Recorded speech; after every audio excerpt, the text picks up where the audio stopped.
Good morning बच्चों। तो आज स्टार्ट कर रहे हैं हम लोग लेक्चर नंबर 8 स्टार्ट कर रहे हैं।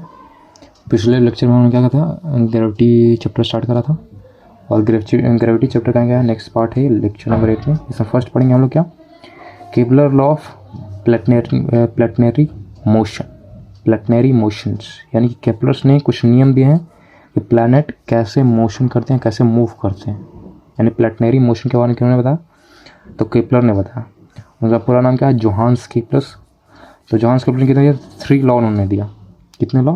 3 लॉ। फर्स्ट लॉ आता है law of orbits, the law of लगाएंगे क्योंकि क्या है ये यूनिवर्सल लॉ है, यानी कि यूनिवर्स के लिए या क्या बोल सकते हैं बहुत बड़े लेवल पे, इसलिए इसमें क्या करते हैं द का इस्तेमाल करते हैं, इसलिए याद रखना। द लॉ ऑफ ऑर्बिट उन्होंने दिया फर्स्ट लॉ। इन्होंने बताया कि क्या है, all planets move in the elliptical orbits with the sun at the one focus, यानी जितने भी क्या बोल सकते हैं प्लैनेट हैं वो सारे क्या इलिप्टिकल शेप में मूव करते हैं। ये सर्कुलर में नहीं मूव करेंगे, क्या इलिप्टिकल शेप में, यानी कि हल्का चपटा हुआ रहेगा।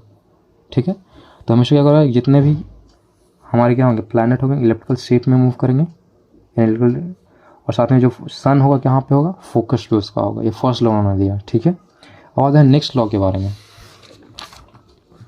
नेक्स्ट लॉ उन्होंने दिया है, उसका नाम है द लॉ ऑफ एरियाज।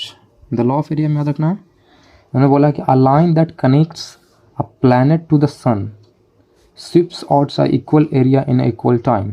यानी कि माना ये जो लाइन दिया गया जिसको एक्सेल लेंथ हम मान सकते हैं, ये जो लाइन है माना कि पॉइंट ए है और ये बी है, पॉइंट ए से बी तक आने में ये जो एरिया कवर कर रहा है वही सेम एरिया कवर करेगा। माना कि यहाँ से लेकर पॉइंट ए डैश से लेकर आप बी डैश के लिए कवर कर रहे हो, तो यहाँ पे देखो, यहाँ पे एक्सेल लेंथ कुछ ज़्यादा है, ठीक है, और यहाँ पे एक्सेल लेंथ कुछ कम है। लेकिन यहाँ पे देखना ये जो चौड़ाई है, जो ब्रीथ है, यहाँ पे थोड़ा देख रहे हैं तो ज़्यादा दिख रहा है, यहाँ पे कम है। यानी कुल मिला के इसको क्या कर एडजस्ट करना है ताकि एरिया क्या हो, सेम हो। ऐसा ही मूव करता है कोई प्लैनेट्स। इसमें क्या बोला गया, the a line that connected a planet to the sun shifts out a equal area in equal time, यानी कि जितने टाइम में यहाँ से यहाँ मूव कर रहा है और एरिया कवर कर रहा है वो सेम एरिया कवर करेगा यहाँ से यहाँ मूव करने और इक्वल टाइम भी लेगा, ये बोला गया। थोड़ा सा आगे पढ़ेंगे तो और समझ में आएगा डिटेल से। यहाँ लिखा in this conditions areal velocities of every planet remains constants. इसमें बोला कि एरियल वेलोसिटी का मतलब ये कि इस वेलोसिटी कंडीशन में क्या होगा, एरिया जो होने वाला सेम होगा। एरियल वेलोसिटी का मतलब सिंपल याद रखना, वेलोसिटी विद एरिया, यानी कि जो एरिया होगा वो सेम होगा। ठीक है, ये बोला गया areal velocity of every planet remains constants.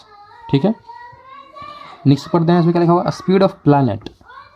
Speed of planet क्या कर रहा है, इंक्रीज होता है जब क्या होता है क्लोजर टू द सन्स, यानी कोई प्लैनेट है अगर सन के क्लोजर है तो उसका कंडीशन क्या होगा, उसका स्पीड जो है काफ़ी ज़्यादा बढ़ जाएगा। यानी कि यहाँ पे देखो एक्सेल लेंथ कम है, यानी कि क्या होगा प्लैनेट जो है क्या सन के नज़दीक है, तो इस कंडीशन में जो स्पीड है क्या होगा, बढ़ गया। यानी कि इसी टाइम में यहाँ से डायरेक्ट यहाँ मूव कर जा रहा है, यानी कि इसका स्पीड क्या होगा, बढ़ गया।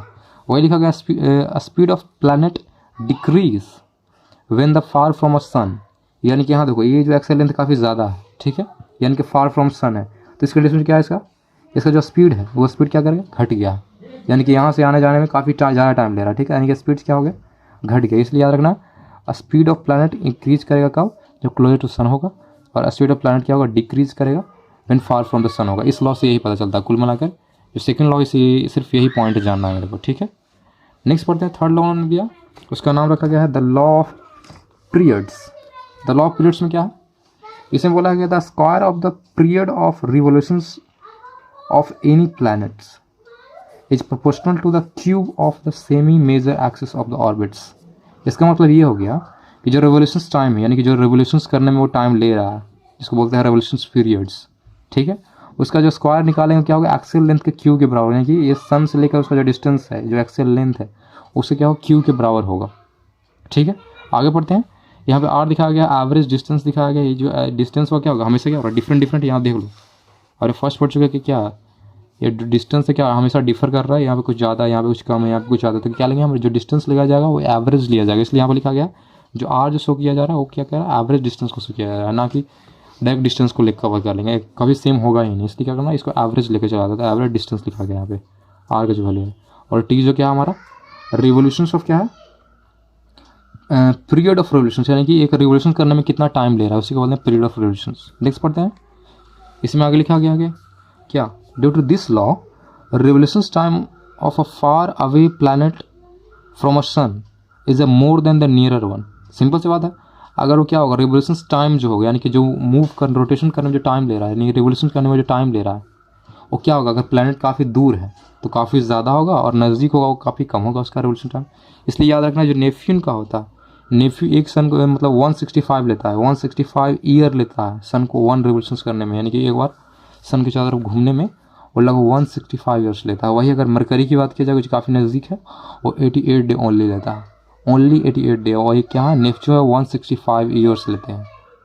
इसलिए याद रखना, इस पॉइंट से थर्ड लॉ से पता चलता है जो रिवोल्यूशन टाइम होता है फार अवे प्लैनेट का काफ़ी ज़्यादा आता है as compare to nearer one. ठीक है।